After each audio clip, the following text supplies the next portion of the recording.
इस चैप्टर को 3 पार्ट्स में डिवाइड किया गया है। Part number 1 talks about all those revenues and expenses that are allowed to be taken और to be taxed under income tax act in the head PGBP with after reducing your expenses from your revenue you will get profit. ये एक section है, इसमें ही कुछ special provisions है for the partnership form, for AOP BOI and for HUF. उसके बाद हमने बात की है, या हम बात करने वाले हैं बेसिकली, वो है अकाउंट्स एंड ऑडिट के बारे में। अकाउंट्स एंड ऑडिट के बाद हम बात करेंगे प्रिजम्पटिव टैक्सेशन स्कीम के अंदर में, जो स्मॉल बिजनेसमैन के लिए होगा। ठीक है, हमने यहाँ पे ये चेक किया कि किस तरीके से क्या क्या चीजें अलाउड होती है, क्या क्या चीजें अलाउड नहीं होती है, और उसमें से एक्ट के अंदर में प्रोविजंस कैसे डाले गए हैं। We started with section 2 subsection 13 जो बिजनेस की डेफिनेशन देता है, टू सबसेक्शन 36 जो बोलता है प्रोफेशन में वोकेशन इंक्लूड होता है। Then we went on to understanding whether single business और multiple business can have an impact, and lastly we went on to section number 29 to understand computation of income from business, जिसके अंदर हमने देखा कि format कैसे लिखना है, पहले एंटिटी का नाम लिखना है या पर्सन का नाम लिखना है, followed by assessment या followed by computation of PGBP, at least have 2 columns, particulars and amount. You start with net profit as per your books of accounts, that is your profit and loss account. You add 2 items, you less 2 items. 2 items to be added क्या क्या है?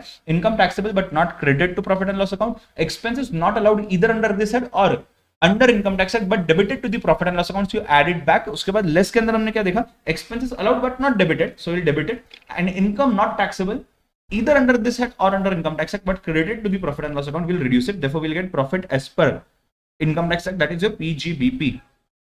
Section 28 की जब हम बात कर रहे थे, सेक्शन 28 के अंदर में चार्जिंग सेक्शन ऑफ पीजीबीपी था। चार्जिंग सेक्शन बात करता है कि रेवेन्यू का मतलब क्या, इनकम का मतलब क्या, टर्नओवर का मतलब क्या, सेल्स का मतलब क्या। There were 10 points total. Point number 1 income from business और profession during the financial year. Point number 2 any compensation और any other payment due to be received और रिसीव्ड। उसमें 4 केसेस देखे थे, टर्मिनेशन और modifications in contract of business, holding any agency in India, any person giving money in relation to any activity with central government, state government, local authority, union territory और government company, any other amount received.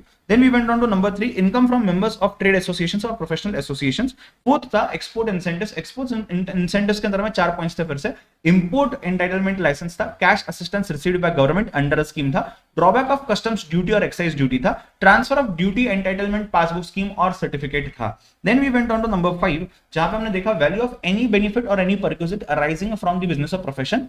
Amendment part ये है कि in cash और in kind और partly in cash और in kind दोनों है, दोनों टैक्सेबल होगा, बट अमेंडमेंट से पहले ये था कि whether it is convertible to money और नॉट, पूरा का पूरा इंक्लूडेड है। Number 6 payments from partnership firm to the partner. उसमें इंटरेस्ट हो सकता है, सैलरी बोनस हो सकता है, कमीशन हो सकता है, रेम्यूनरेशन हो सकता है, कोई भी चीज हो सकती है। अगर वो ऑर्गेनाइजेशन ने एम्प्लॉय को दिया हुआ तो इनकम फ्रॉम सैलरी, पार्टनर को दिया तो income from PGBP. Any amount received under key man insurance policy, conversion of stock in trade into capital asset, उसमें कैपिटल गेन्स के प्रोविजन भी अप्लाई करते हैं। 9th one was sum received on account of capital assets referred to in 35 AD specified business. 10 was any sum received or due to be received in cash or in kind under any agreement, कोई patent का royalty etcetera कोई भी receipt. Then we went on to 43B ऐसे expenses जो actual पे होने पे ही allow होते हैं। उसमें भी started with first one that was tax duty cess और fee under any law in force. हमने इसमें ये भी चेक किया कि एक्चुअल पेमेंट मतलब ऑन और बिफोर द ड्यू डेट तक होगा, राइट। फर्दर इवॉल्व हो गया कॉन्सेप्ट जब बना था। तो आईटीआर जब आपका फाइल होता है 31 जुलाई 31 अक्टूबर एंड 30 नवंबर, वहां तक ये एप्लीकेबल हो जाएगा। If payment is made till then fine, if not made then deduction is allowed but whenever you actually paid. तो पहला था टैक्स ड्यूटी सेस और fee under any law. Second interest on loans advances from scheduled banks और cooperative banks. Third one was interest on loans or borrowings from public financial institutions, state financial corporations या state industrial investment corporations. Fourth one was interest on loan from such class of NBFC as notified by central government in official gazette in this behalf. Fifth one was bonus and commission. Sixth one was leave encashment. Seventh one was employer contribution to any PF, gratuity fund or superannuation fund or any other fund for employee welfare. Eighth one was sum payable to Indian Railway for use of assets or railway. Ninth one was sum payable to MSME beyond time limit given in section 15 of MSME Act. MSME किसको बोलते हैं? इसमें goods के case में, services के case में हमने देखा माइक्रो कौन है, स्मॉल कौन है। It depends on the value of plant and machinery और value of equipment based in case of services. तो उसके बेसिस पे क्या एक्सक्लूड करना वो भी देखा हमने। सेक्शन 15 बोलता है कि रिटर्न एग्रीमेंट है तो उसको फॉलो करिए, नॉट मोर देन 45 डेज, नहीं है तो 15 डेज का आपने फॉलो करना है। ठीक है, ये सिर्फ मर्केंटाइल के केस में ही अप्लाई होगा। उसके अलावा हमने देखा था कि कोऑपरेटिव बैंक के अंदर में प्राइमरी एग्रीकल्चर सोसाइटीज इंक्लूड नहीं होते हैं, रूरल डेवलपमेंट बैंक्स इंक्लूड नहीं होते हैं। इंटरेस्ट को अगर कन्वर्ट किया जाता है, इस पॉइंट की मैं बात कर रहा था, no deduction for interest converted into loan और डिबेंचर और any other instrument. With 40AI and 40AIA जहां हमने non compliance of TDS check किया था। अगर मैं टीडीएस के प्रोविजंस कंप्लाई नहीं करता हूं, उस केस में मेरा जो एक्सपेंडिचर है which is subject to TDS, वो एक्सपेंडिचर डिसअलाउ हो जाएगा। अब दो इसमें रूल्स थे। एक रूल ये था कि अगर आप नॉन रेसिडेंट को पेमेंट करना चाहते हो और आप नॉन रेसिडेंट को पेमेंट कर देते हो विदाउट डिडक्शन ऑफ टीडीएस और after reduction but without payment of TDS to the government, उस केस के अंदर में आपका 100% अमाउंट ऑफ एक्सपेंस जो है विच सब्जेक्ट टू टीडीएस, वो अमाउंट हो जाएगा डिसअलाउ। बट अगर यही व्यक्ति जो है, ये व्यक्ति अगर होता है रेसिडेंट, उस केस में 30% डिसअलाउ हो जाएगा और ये दोनों भी अमाउंट्स अलाउ हो जाएंगे आगे, जिस साल में आप जा करके वो पैसे को वापस से पे कर दोगे गवर्नमेंट को, यानी कि टीडीएस को। ठीक है, so that was this particular part जो हमने डिस्कस किया था, उसमें हमने कुछ एग्जांपल भी देखे थे। After that we went on to understand that any amount disallowed shall be further allowed in the financial year in which deduction is in which you are actually deducting it or paying it. ठीक है, disallowance is not on the TDS amount but it is on the actual amount of expense or the amount that is subject to TDS. ठीक है, next उसके बाद हमने ये देखा कि 40AIA के अंदर में अगर रेसिडेंट को आप पेमेंट करना चाहते हो और रेसिडेंट को आप पेमेंट कर देते हो और वो पर्सन के केस में आपने टीडीएस का प्रोविजंस को कंप्लाई नहीं किया है, उस केस में अगर वो पर्सन जिसको आपने बिना टीडीएस कट की अमाउंट दे दिया है, उसने अगर अपना इनकम टैक्स रिटर्न फाइल किया है और उसने वहां पे अपना व्हाट वी से जो अमाउंट है टैक्स का वो पे कर दिया है और वो आपको एक डिक्लेरेशन देता है सेइंग दैट मैंने इसका इनकम दिखा दिया और मैंने इसके ऊपर टैक्स पे कर दिया है, आपको टीडीएस के प्रोविजंस कंप्लाई करने की जरूरत नहीं है अभी, उस केस में भी डिक्लेरेशन से काम चल जाएगा आपका। ठीक है, राइट, यहां तक हमने देखा था। नेक्स्ट आफ्टर दैट ये वो दो ऑप्शन थे जो हमने देखे थे। 40A2 की बात की थी, excess payments made to specified persons और रिलेटिव्स और एसोसिएट्स, राइट। अब एक्सेस मतलब कितना, जितना भी अनरीजनेबल है वो अनरीजनेबल पोर्शन जो होगा सिर्फ उतना ही पार्ट टैक्सेबल हो जाएगा। ठीक है, सो क्लास ऐसा था where the assessee has made a payment to specified persons in regard or in excess or unreasonable in regard to the fair market value of goods or services or both, in that case whatever payment is there shall be disallowed. Specified person कौन है, आपका relative हो सकता है या वो इंसान जिसको सब्सटेंशियल इंटरेस्ट है। रिलेटिव का मतलब होता है spouse, brother, sister, any lineal ascendant or descendant for the purpose of this clause of the income tax act, और substantial interest मतलब more than 20% of voting power या more than 20% of profits, VP, right. Section 32 से हमने start किया था depreciation के ऊपर। Depreciation tangible assets के ऊपर भी है, इनटैंजिबल एसेट्स के ऊपर भी है। इनटैंजिबल एसेट्स के अंदर में AY 2020-2021 से गुडविल को निकाल दिया गया है। ठीक है, और कॉस्ट ऑफ लैंड तो ऑब्वियसली पहले भी इंक्लूडेड नहीं था उसमें। डेट ऑफ परचेस जो होता है, अगर डेट ऑफ परचेस है आपका सिर्फ और date of put to use नहीं है, यानी कि पुट टू यूज एसेट नहीं हुआ, सिर्फ परचेस करके रख दिया है, तो नहीं चलेगा सर। पुट टू यूज करना है, कंपलसरी करना है। अगर पुट टू यूज नहीं करते हो तो डेप्रिसिएशन अलाउड नहीं होगा। पुट टू यूज अगर आप 180 डेज से पहले कम करते हो तो 50% ऑफ डेप्रिसिएशन अलाउड है, और अगर 180 डेज से ज्यादा करते हो तो 100% नॉर्मल रेट ऑफ डेप्रिसिएशन आपको अलाउड हो जाएगा। 5 अक्टूबर ऑनवर्ड्स आप पकड़ सकते हो वो क्राइटेरिया जहां पे 180 डेज आपके मीट होते हैं।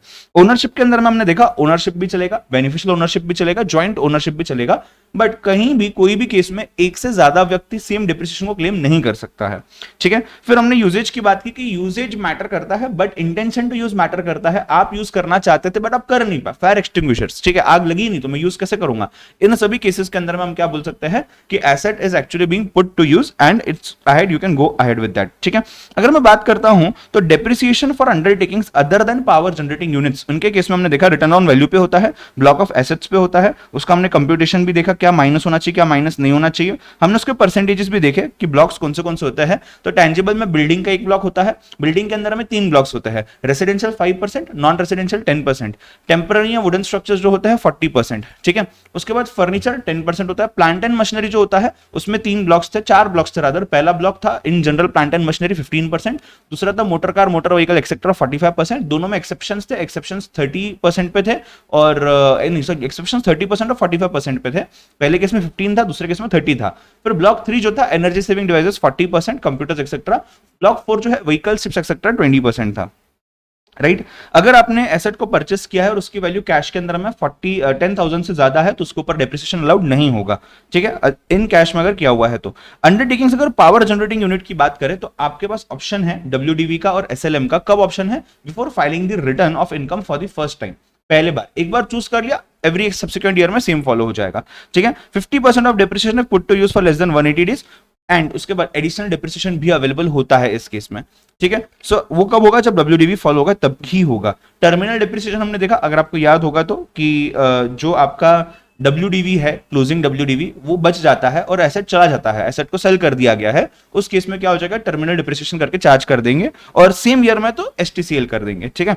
उसको ऑपोजिट था बैलेंसिंग चार्ज, और अगर सेम ईयर में तो हम क्या करेंगे, STCG कर देंगे, ठीक है। एडिशनल डिप्रिसिएशन सिर्फ प्लांट और मशीनरी पे ही मिलेगा, न्यू प्लांट और मशीनरी होना चाहिए, इंडस्ट्रियल अंडरटेकिंग ने एक्वायर करना चाहिए, अदर देन शिप एयरक्राफ्ट होना चाहिए, इंस्टॉल्ड आफ्टर या परचेस आफ्टर 31 मार्च 2005 होना चाहिए, engage in business of manufacturing या प्रोडक्शन होना चाहिए। एडिशनल डिप्रिसिएशन 20% है, 50% का क्राइटेरिया एप्लीकेबल है, but remaining 50% immediate next year में आपको मिल जाएगा, कोई दिक्कत की बात नहीं है। ये प्लांट एंड मशीनरी जो है ये इंडिया के बाहर आपने ऑलरेडी यूज किया हुआ है या आपके किसी दूसरे व्यक्ति ने यूज किया हुआ है, नहीं चलेगा। इसको आपने फैक्ट्री में इंस्टॉल ना करके दूसरी जगह इंस्टॉल किया, नहीं चलेगा। ऑफिस अप्लायंसेस नहीं चलेंगे, रोड व्हीकल्स नहीं चलेंगे, any plant and machinery actual cost is allowed as a reduction कहीं और नहीं चलेगा, ठीक है। आई होप यहां तक आपको क्लियर होगा। हमने क्या क्या देखा था, we had started with section number 40A3। 40A3 बोलता है cash payment in excess of 10,000 rupees shall not be allowed as a deduction, right, as far as the business is concern. इसमें क्या है, एग्रीगेट ऑफ पेमेंट्स होना चाहिए made to a single person in a single day, otherwise than by account payee cheque, otherwise than by electronic system, demand draft, bank account etcetera, कोई भी electronic mode.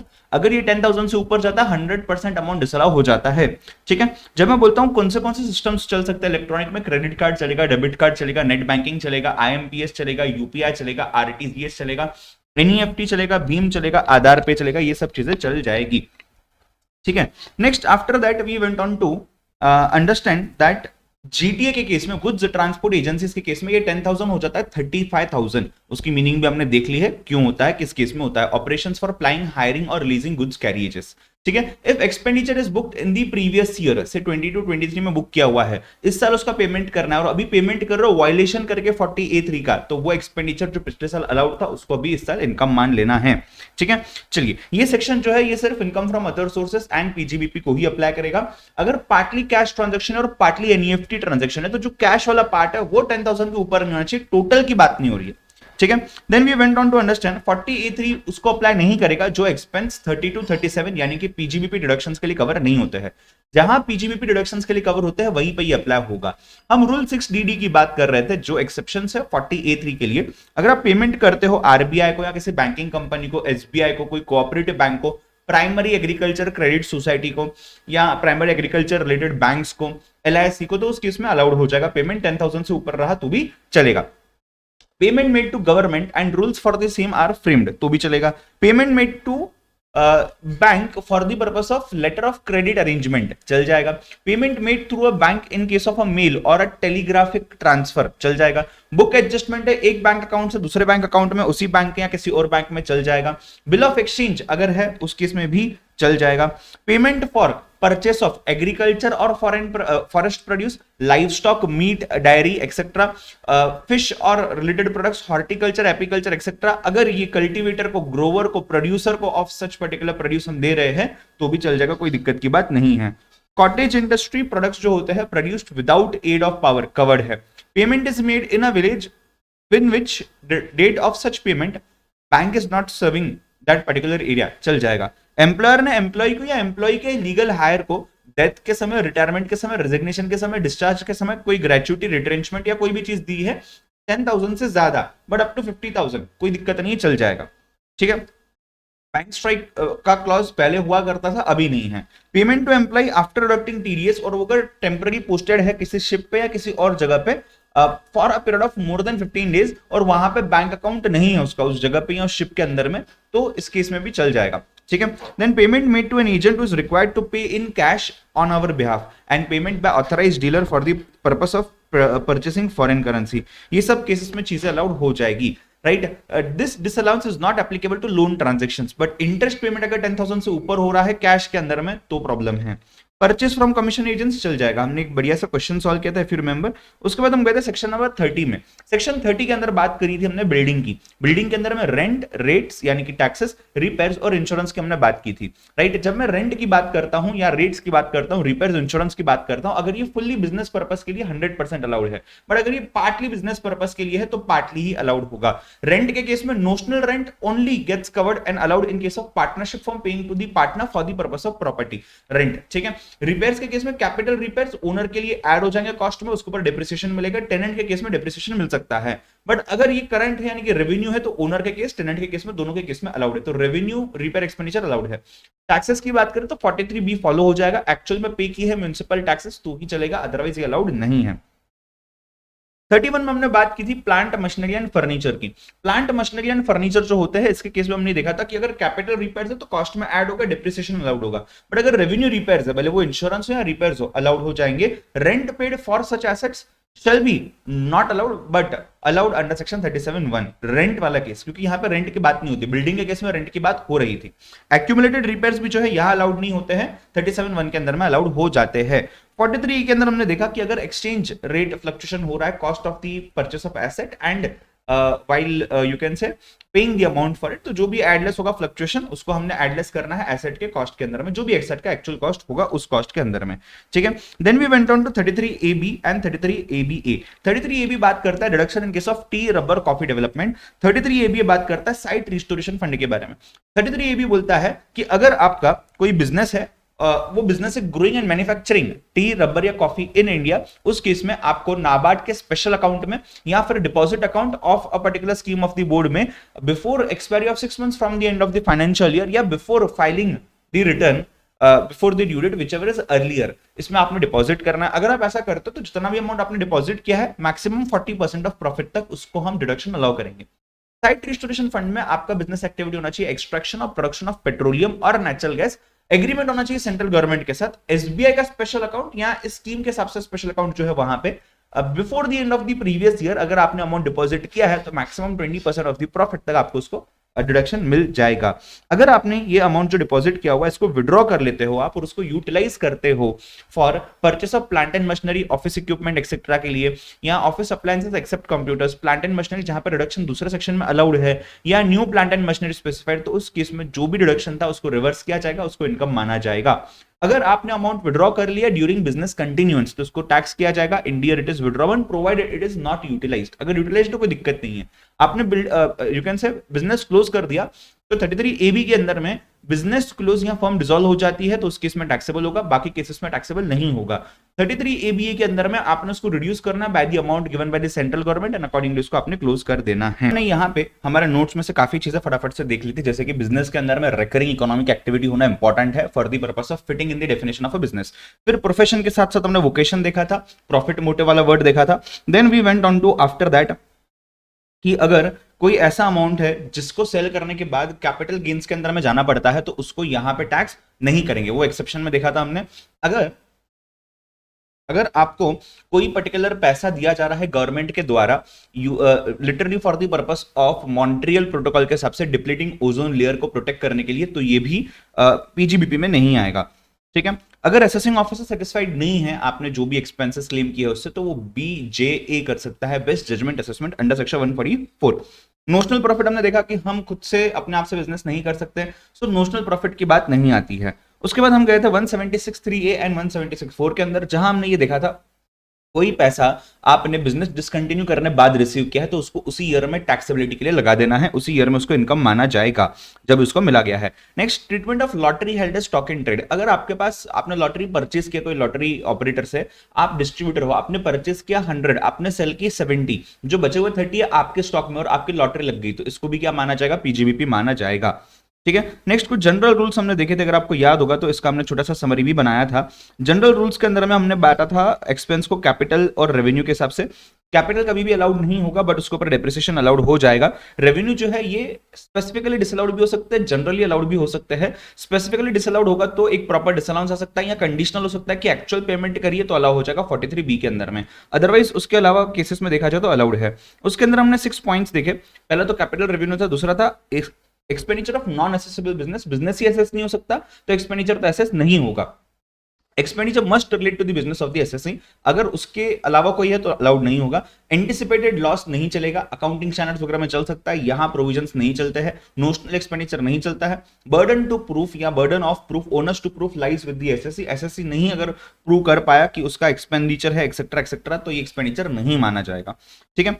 उसके बाद हम गए थे आगे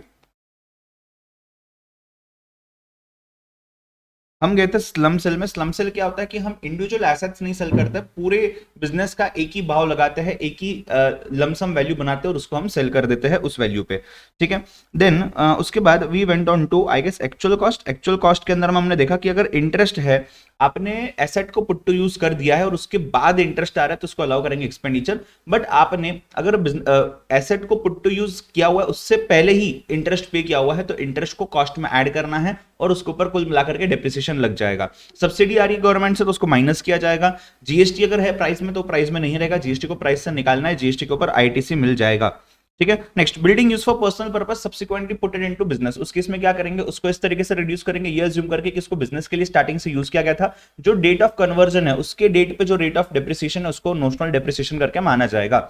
अगर एसेट को आउटसाइड इंडिया एक्वायर किया गया है और उसको नॉन रेसिडेंट द्वारा इंडिया में लाया गया है और फिर बिजनेस पर्पस के लिए यूज किया गया है, अगेन हम क्या मानेंगे, पहले से डिप्रिशिएट किया हुआ है, इसका रिड्यूस कर देंगे और अकॉर्डिंगली कॉस्ट को ऐड कर देंगे।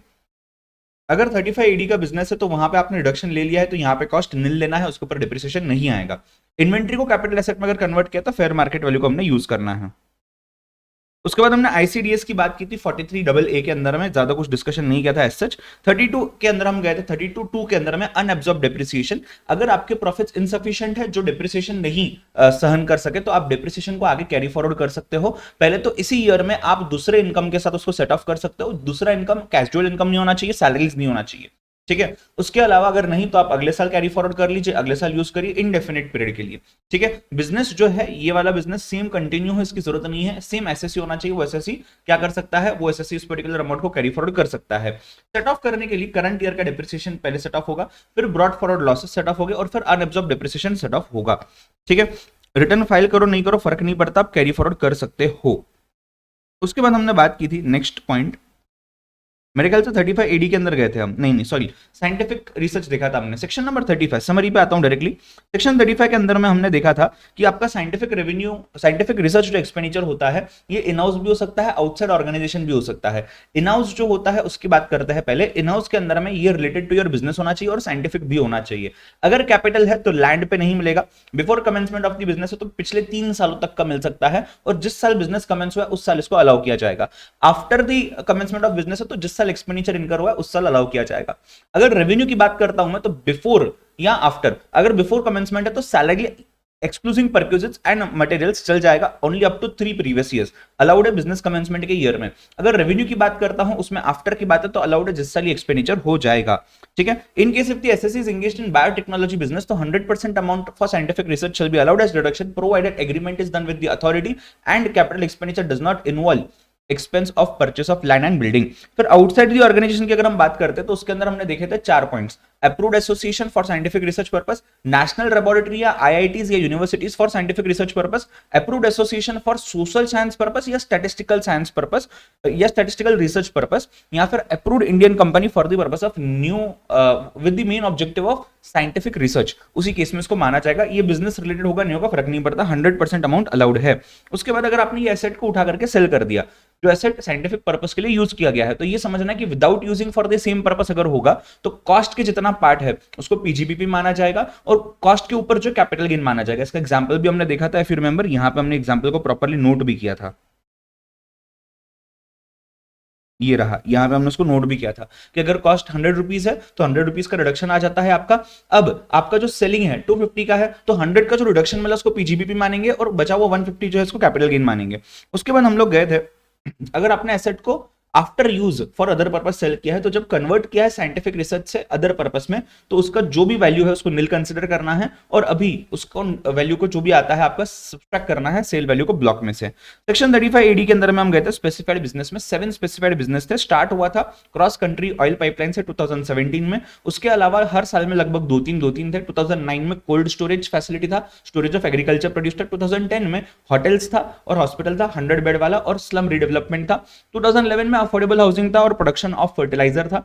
2012 में स्टोरेज ऑफ शुगर था और बी कीपिंग था। 2014 में slurry pipeline for transportation of iron ore था और semiconductor wafer fabrication manufacturing unit था। 2017 में new infrastructure by Indian company था। न्यू इंफ्रास्ट्रक्चर मतलब डैम्स, रोड, ब्रिजेस एक्सेट्रा, उसकी बात हुई थी।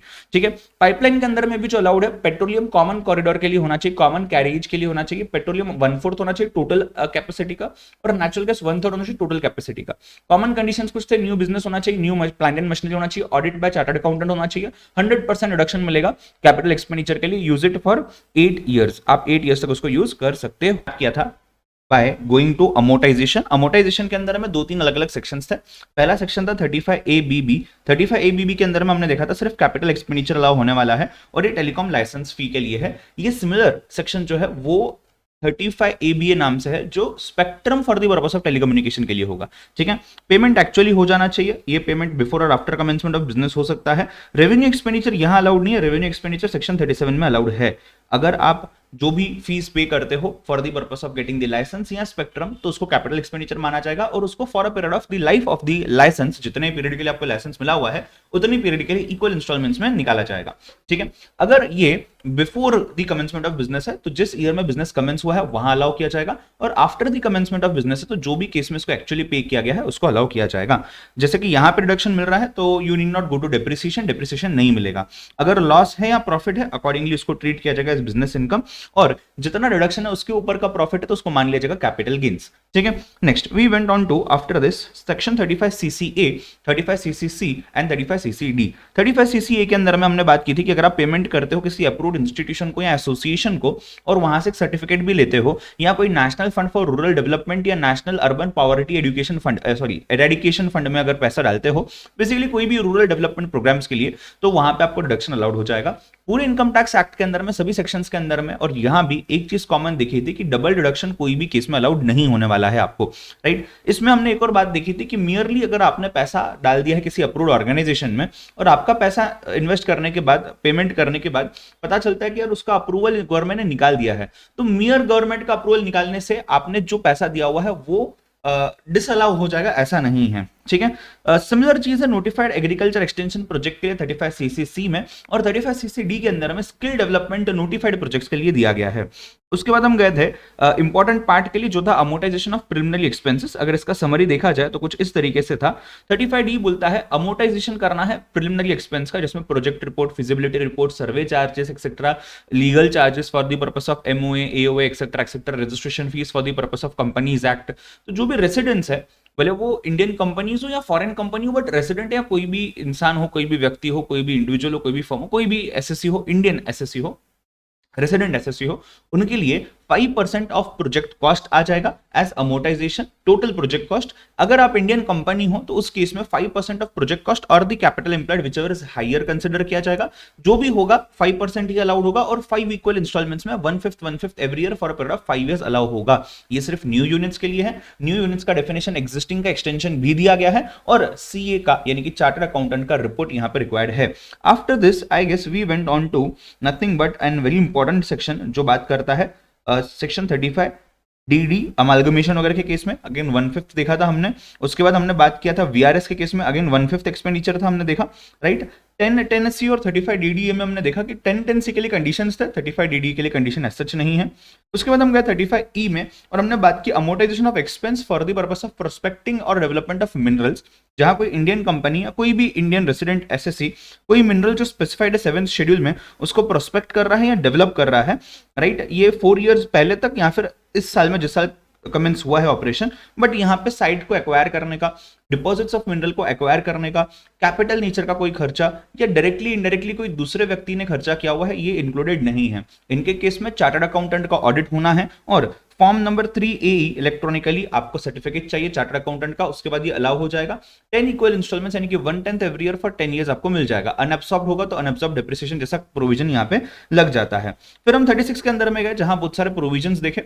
टू समराइज 36 के अंदर में हमने क्या समराइज किया, कुछ चीजें हैं जहां पे 43AB का सेक्शन भी आ जाता है, और amount only factually paid even it is allowed as an expense in section number 36, but only payment पे ही अलाउड होगा ये, वो 43B में दिया हुआ था। तो हम 36 को और 43B को साथ में पकड़ के चलेंगे, जहां हमने लगभग 12-13 बातें देखी समराइज्ड फॉर्मेट में, टोटल लगभग 20-22 थी।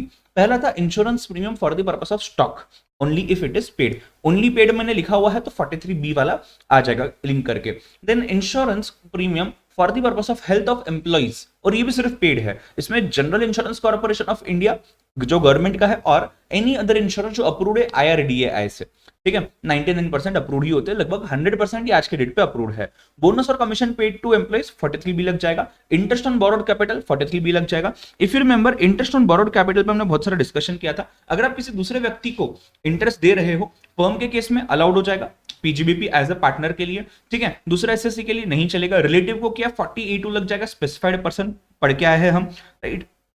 Interest on share capital allowed नहीं है। अगर बोरिंग्स, ये भी हमने डिस्कस किया हुआ है, अगर एक्चुअल कॉस्ट में ऐड करना है, मतलब prior to commencement of business होना चाहिए, आफ्टर कमेंसमेंट ऑफ बिजनेस होगा तो अलाउड हो जाएगा रेवेन्यू के तौर पे, ठीक है। पार्टली फॉर बिजनेस पर्पस है तो अलाउड नहीं होगा। Money borrowed to pay income tax allowed नहीं होगा, but interest borrowed, money borrowed to pay sales tax GST, उसके ऊपर इंटरेस्ट अलाउड हो जाएगा। अगर इंडिया से बाहर इंटरेस्ट देना है तो TDS के प्रोविजन लागू हो जाते हैं, 40AI के प्रोविजन लग जाएंगे। Brokerage and commission for arranging loan is allowed as an expense but under 37(1) यहां अलाउड नहीं है, ठीक है। तो इनके बारे में हमने पढ़ा। उसके बाद we went on to discount on zero coupon bonds. अगर आपको याद होगा तो जो डिस्काउंट दिया गया है उसको अलाउ किया जाता है। हमने यहाँ पे प्रॉपर एग्जांपल भी देखा था, इसके बारे में डिटेल में डिस्कशन भी किया था कि जीरो कूपन बॉन्ड्स होता क्या है और किस तरीके से होता है, और यहाँ पे प्रो राटा बेसिस पे 8 ईयर्स तक ये डिस्काउंट को अमोटाइज या एक्सपेंस आउट करते जाना है, राइट। तो discount on zero coupon bond हो गया pro rata for life. Next उसके बाद क्या था, employer's contribution to approved provident fund और सुपरएन्यूएशन फंड्स 43B लग जाएगा। Maximum 10% of salary contribution to 80 CCD notified pension scheme, contribution to approved gratuity fund 43B लग जाएगा। बैड डेट्स अगर राइट ऑफ किए है तो ही प्रोविजन अलाउड है, बट सिर्फ इन 3 कैटेगरीज में। शेड्यूल्ड बैंक के केस में 8.5% of gross total income. Additional depreciation इसके ऊपर 10% अलाउड है अगर वो रूरल बैंक्स वाला पार्ट है जो था। फॉरेन या PFI public financial institution 5% of gross total income. Special reserve long term finance के लिए, स्पेशल रिजर्व में और भी प्रोविजंस थे, इफ यू रिमेंबर, थोड़ा सा डिटेल के अंदर में था वो वाला क्लास, स्पेशल रिजर्व वाला ये रहा।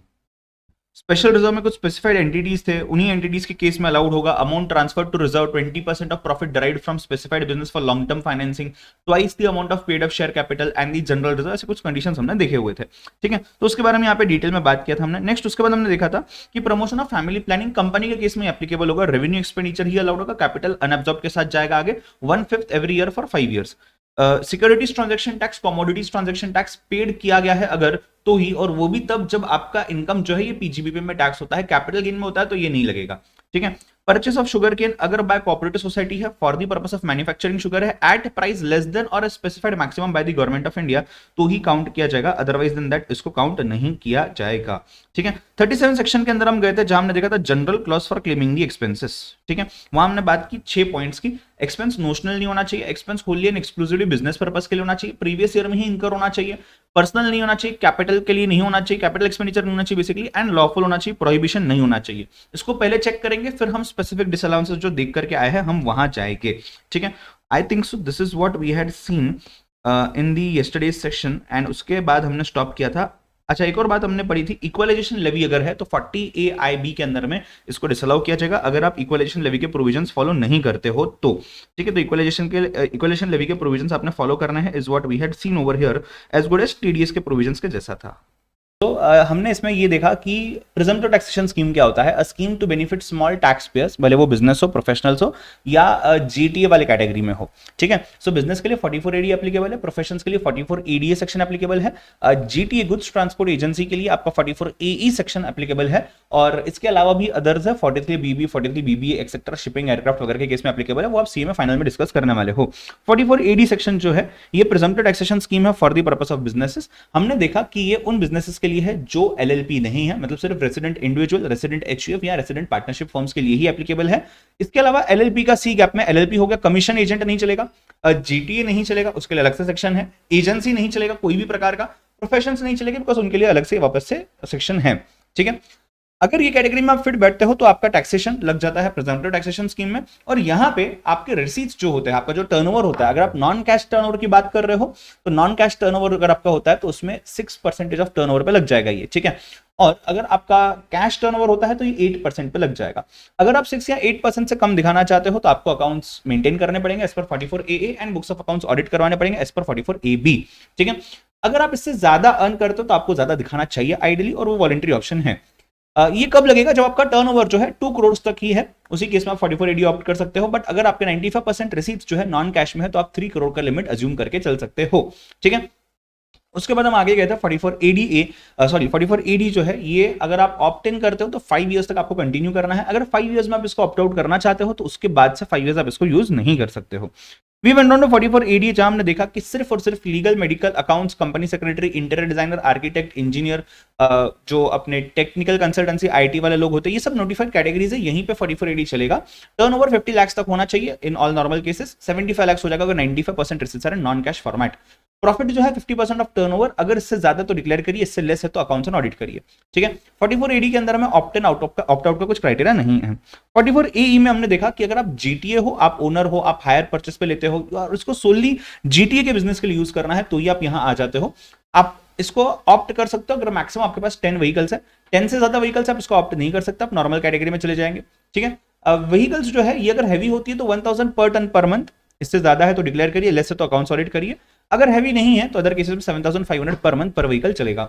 44AE के अंदर भी no opt in no opt out का ऑप्शन है, ठीक है। Next 44A books of accounts में अगर आप स्पेसिफाइड प्रोफेशनल्स हो, जो हमने ऊपर स्पेसिफाइड प्रोफेशनल देखे, तो उस केस में आपके लिए कैटेगरी अलग है। इसके अलावा अदर प्रोफेशनल्स हो या फिर बिजनेस हो तो आपके लिए चीजें अलग है। अगर आप स्पेसिफाइड प्रोफेशनल हो तो उसमें प्रॉफिट नहीं दिखा जाता, टर्नओवर दिखा जाता है, रिसीट्स दिखे जाते हैं।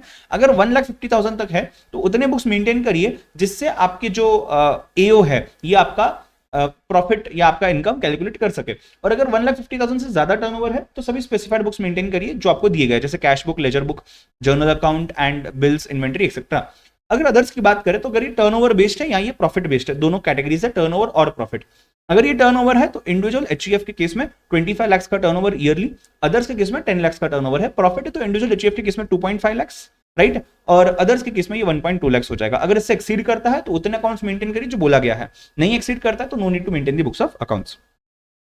44AB बात करता है audit by a chartered accountant, that is tax audit in case of a business. उसमें नॉट ऑप्टिंग फॉर 44AD है एंड ऑप्टिंग फॉर 44AD है। अगर आप 44AD ऑप्ट करना चाहते हो, यानी कि आप प्रिजम्प्टिव टैक्सेशन स्कीम ऑप्ट करना चाहते हो, अगर आपने प्रॉफिट 6% 8% दिखाया है तो ऑडिट की जरूरत नहीं है। अगर उससे कम प्रॉफिट दिखाया तो अकाउंट्स भी मेंटेन करना है, ऑडिट भी करना है। अगर आप 44AD ऑप्ट नहीं कर रहे हो तो उस केस में 1 करोड़ का लिमिट है, 1 करोड़ का लिमिट एप्लीकेबल है, ऑडिट कंपलसरी हो जाएगा अगर आप 1 करोड़ क्रॉस कर रहे हो ऑफ टर्नओवर तो। बट अगर आप 44AD चूज कर रहे हो तो 2 करोड़ तक का लिमिट आपको मिल जाता है, या 3 करोड़ भी in specific cases. Limit of 1 crore to be replaced by 2 crore अगर आप 44AD ऑप्ट कर रहे हो, प्रॉफिट शो कर रहे हो 6% 8%। अगर आपका 1 करोड़ जो है 10 करोड़ हो जाएगा if non cash receipts and non cash payments 95% से ज्यादा है टोटल का, ठीक है। यहां पे हमने कुछ देखा था, टाइमलाइन देखी थी कि 44AD जो है ये आप 0 to 1 करोड़ के बीच भी ऑप्ट कर सकते हो और 6% 8% दिखाइए, उससे कम दिखा रहे हो ऑडिट करिए। आप 1 करोड़ टू 2 करोड़ या 3 करोड़ के केस में भी ऑप्ट कर सकते हो 44AD। अगर आपने ऑप्ट नहीं किया है तो ऑडिट कंपलसरी है, राइट। अगर आपने ऑप्ट किया हुआ है तो 6% 8% दिखाइए। बट अगर आपने ऑप्ट नहीं किया हुआ है उस केस में अगर आप एडिशनल कंडीशन सेटिस्फाई कर रहे हो, that is 95% of the receipts are non cash, तो भी ऑडिट एप्लीकेबल नहीं है, 10 करोड़ का लिमिट लग जाएगा, ठीक है। उसके बाद अगर आप 2 करोड़ 3 करोड़ से लेकर के 10 करोड़ तक जाते हो तो आपने 44AD तो चूज नहीं कर सकते, राइट। तो इस केस में एडिशनल कंडीशन सेटिस्फाई है, 95% of payment and receipts in non cash format, तो ही आपको ऑडिट नहीं करवाना है, अदरवाइज ऑडिट करवाना है। और अगर 10 करोड़ क्रॉस कर लिया तो कोई कंडीशन हो ना हो फर्क नहीं पड़ता, कंपलसरी ऑडिट है। 44EB जो है प्रोफेशन के केस में 50 लाख का लिमिट है या 75 लाख का लिमिट है। 50 लाख का लिमिट जो है, यहां तक आप अगर 44ADA चूज करते हो 50% प्रॉफिट दिखाते हो, ऑडिट की जरूरत नहीं है। 50% से अगर कम दिखाते हो तो ऑडिट की जरूरत है, ठीक है। 50 लाख के ऊपर अगर आप जाते हो तो बाय डिफॉल्ट ऑडिट की जरूरत पड़ जाती है। बट 44ADA बोलता है कि आप अगर 50 लाख टू 75 लाख तक जाते हो और आपने 95 नॉन कैश किया हुआ है तो आप 44ADA ऑप्ट करिए और मिनिमम 50% प्रॉफिट दिखाइए। हालांकि 75 लाख के बाद तो कंपलसरी टैक्स लग जाता है नॉर्मल वाला। ड्यू डेट्स क्या है? 31 July of assessment year for non audit cases, filing of return. 30 सितंबर है आपका ऑडिट केसेस में फाइलिंग ऑफ ऑडिट रिपोर्ट। 31 अक्टूबर है audit cases for filing of return of income. 30 नवंबर हो जाएगा 31 अक्टूबर अगर आपका ट्रांसफर प्राइसिंग प्रोविजंस एप्लीकेबल है तो।